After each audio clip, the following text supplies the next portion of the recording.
Bonheur d'accueillir ce soir Mo, on peut l'applaudir, on est dans le gros studio de Virgin Radio avec le public du Lab. Sois la bienvenue, désolé je n'ai pas révisé mon danois, je ne sais juste dire tac. Seul tac. C'est-à-dire merci, voilà, je parle de voilà. Tac, merci, tac. merci. Merci beaucoup d'être là. Alors moi je parle un peu danois, mais est-ce que tu parles français? Do you speak French? Very little. Like ça va bien. Bonsoir, je m'appelle Karine. Voilà, c'est déjà pas mal. C'est le B.A.B.A. pour son concert. Bon, nous on va parler de pas mal de choses. Ce soir, on va t'entendre en live avec le morceau Final Song. On va parler de la suite, mais j'aimerais qu'on revienne un petit peu quelques années en arrière dans ton Danemark natal.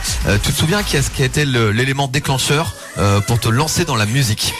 I remember when I put up the first song that I ever did as Mo, which was called Maiden, that was when people started to notice my music. So yeah, that was the moment. Donc tout a commencé avec la première chanson qu'elle a sortie sous le nom de Mo qui s'appelait Maiden et c'est vraiment ça qui a lancé sa carrière. C'était il y a combien de temps? That was on the 3rd of May 2012. Donc c'était le 3 mai 2012. Je me souviens même il faisait quel temps? I remember that I was having a head cold. Yeah, I was like, elle avait un petit rhume. Bon, ça devait pas être joli, quoi. So it was cold, maybe. Ouais, sûrement. Bon, après tout ça, il y a eu ton premier album, c'était en 2014, qui était très très frais. Moi, j'avais adoré la collaboration avec Diplo. Déjà, à l'époque, tu bossais avec lui. Quand tu repenses à ça, la première image, quand tu repenses à cette année 2014, ça serait quoi? I just remember being so happy and grateful for actually releasing an album that I was super happy about, and also since I was a little kid I'd been wanting to be a musician and be like a recording artist, so like that moment of releasing your debut is like, you know, of course like a super deep moment. So yeah, I was just so happy. Elle se souvient qu'elle était vraiment très heureuse et très reconnaissante. Elle rêvait d'être une musicienne depuis qu'elle était toute petite, donc sortir son premier album, c'était un vrai accomplissement pour elle. Et ça s'est bien enchaîné. Alors il y a eu le morceau Lennon, on va en parler tout à l'heure, ça a été un tube incroyable. Mais là j'aimerais qu'on parle de la suite, ton deuxième album avec le morceau Final Song. T'en es où? Je sais que t'es dessus, mais à quel niveau? Est-ce que c'est fini? Est-ce que t'es encore en train d'écrire des titres? Yes, I've like, it's been taking a little bit longer than I thought. Everybody's always like, the second album is the hard one. And I was like, no, like, it's gonna be easy, like, of course, like, but now it's like been taking me 3 years, so yeah, here we are.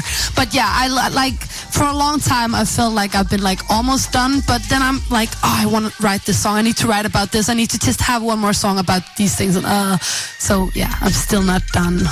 Donc c'est toujours pas fini, on lui avait dit, tu verras le deuxième album, c'est plus difficile que le premier. Elle était là, mais pas du tout. Et en fait, effectivement, ça s'est avéré vrai. Ça traîne. Elle a toujours des choses à réécrire. Elle est toujours en train de rebosser dessus. Donc pour l'instant, c'est pas encore terminé. Ça sera pour quoi? Début d'année 2017?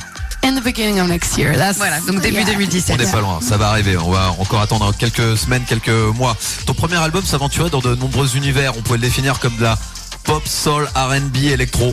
Je sais pas si elle valide. Finalement, c'est ça ton truc, c'est de mélanger plein de styles, plein d'influences, plein d'univers, et c'est ça qu'on va retrouver sur ce nouvel album.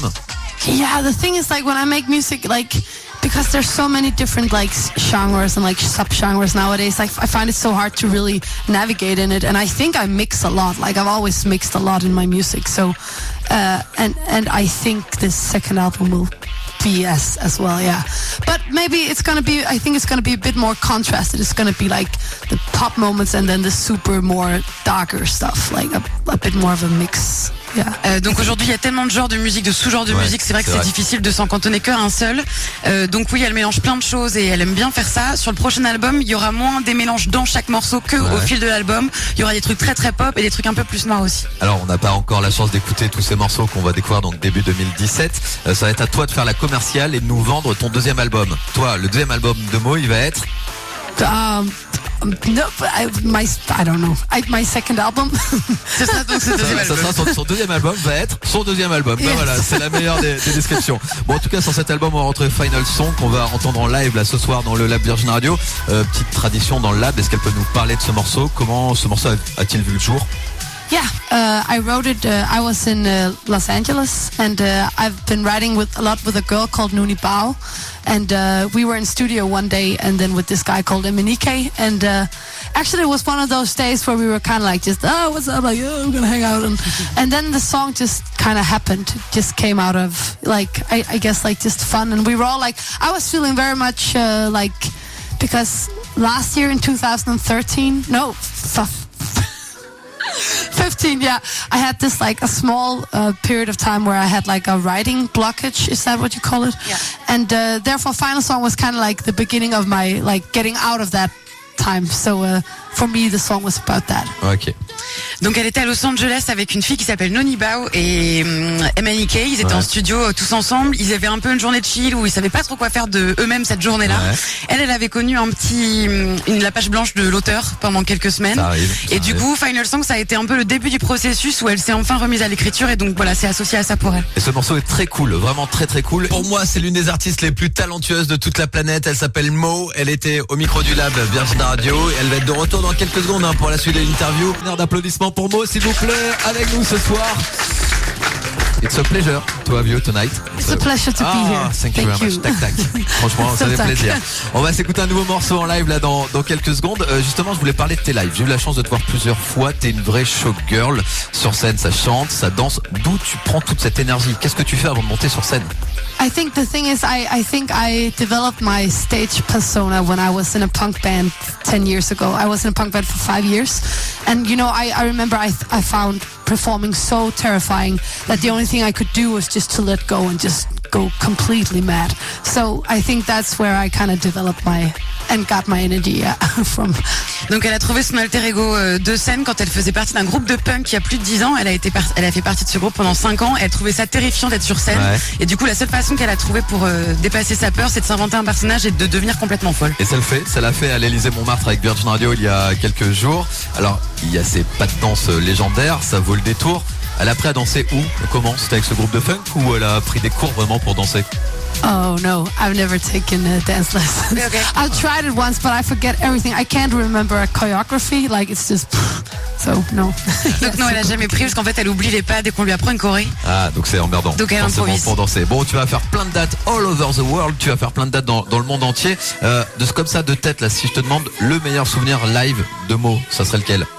This year I played Coachella with Major Lazer, and they had like the prime spot on the big stage where you could like look out all over the place, and it was packed, and I remember I was thinking that wow, this was like a big live moment for me. Yeah. Donc elle était avec Major Lazer à Coachella cette année, ils étaient la tête d'affiche, plus grosse scène du festival, et du coup ça a été hyper impressionnant pour elle de vivre ça. Ah bah justement, on reparlait de cette rencontre avec Diplo, avec Major Lazer, et ce morceau Lean On, c'est le morceau le plus téléchargé de tous les temps. C'est juste assez incroyable. À quel moment vous vous êtes dit avec Diplo et avec tous les potes de Major Lazer, là on tient un tube, un sacré tube? I don't know about them actually. Maybe I think for me, you know, I've always, again, like for many years, considered myself very much as an indie artist, and I think, you know, that whole idea of having a hit, like a big hit, was in a way so surreal for me. I mean, I've always wanted to have it, but I was like, whoa, that's something that only happens if you ride with these people and you have this top line and you do it like this and you follow this form. And Lean On was just not made like that. Lean On was just me jamming on a beat and then, you know, them like little back and forth, and you know, so that just happened out of pure like fun, like and therefore I think it came as a surprise for me, obviously, but like a very pleasant surprise. Alors elle sait pas trop comment ça s'est passé pour eux. Pour elle s'est toujours considérée comme une artiste qui faisait vraiment de la musique indépendante. Ouais. Elle imaginait pas du tout, même si elle en avait très envie, de pouvoir un jour écrire un titre qui deviendrait un tube comme ça. En plus Lean On, donc ça a pas du tout été écrit de façon mathématique, il faut qu'on fasse un tube. C'était plutôt un truc d'aller-retour où ils communiquaient beaucoup les uns avec les autres. Donc voilà, elle s'y attendait pas du tout et c'est sûr que c'est une super surprise. Alors c'est pas la première fois que tu bosses avec Diplo, t'avais fait un morceau sur ton premier album, t'as fait forcément Lean On, t'as rebossé avec lui dernièrement avec Major Lazer. Comment ça se passe au quotidien quand tu bosses avec eux? Ils sont du genre à donner des conseils, à guider, à vraiment t'amener là où ils veulent t'amener? As you know, like they're always all over the world, like all like traveling all the time, and I'm traveling a lot too, so I mean, we do meet up in studios every now and then, every time we can make it happen, but a lot of the time they send me beats and I send them back vocal scratches and like just brainstorm back and forth on the internet. Ça se passe beaucoup via internet parce que Major Lazer voyage beaucoup, Mo voyage beaucoup, ils sont en tournée tout le temps. Ils arrivent à se croiser parfois en studio, mais c'est assez rare et du coup, eux ils lui envoient des tracks et dessus elle pose ses voix, elle lui renvoie juste les pistes et ils discutent comme ça. Alors Diplo est un peu considéré comme un dieu de la production actuellement, un dieu de la musique. On a l'impression que tout ce qui touche lui réussit. Toi tu le côtoies via internet et via tous les concerts et tout ça. Est-ce que tu n'aurais pas une anecdote pour nous dire que ce mec est au final un mec comme nous? Oh, that's a tricky. I mean, because you know he is a world star and like super busy and like always when you meet him, there's like tons of people around him and everything's just whoa, whoa, whoa. But he is but I don't know how to describe it. But to me, he feels like super, also like a normal person, like me, like you and like me, like all of us, like this. So. But it's hard to come with a... Elle a pas d'exemple précis, mais bien sûr que Diplo c'est un mec normal. Après c'est sûr que c'est difficile, il est toujours entouré par une équipe qui est hyper importante. Il se passe toujours plein de trucs autour de lui, mais pour elle c'est vraiment juste quelqu'un à qui elle dit bonjour normalement. On avait quelques questions dans le public et notamment Mademoiselle qui voulait savoir est-ce qu'il y a des collaborations de prévues sur ce deuxième album et avec qui forcément. I mean, it's a secret, so I can't say. Voilà. I'm sorry, I wish I could, but... A French guy? No. Bon, je vais tenter. But I would love though. You have so many great artists. So. Elle aimerait bien ceci dit bosser avec un Français. Elle connaît qui comme artiste français? What French artist do you know? DJ Snake, of course. Yeah, DJ Snake, and he's amazing, like so much. But also the whole It Banger, like that whole tune. Toute l'équipe d'Ed Banger. Like I was a really big fan of all that stuff that happened there, and also just because actually. Like Diplo and those guys, they often play me music from France, and it always has I think it has a very interesting sound. Like I actually don't know how to describe it, but it's always like there's something organic and nice and funny developing. Like so, yeah.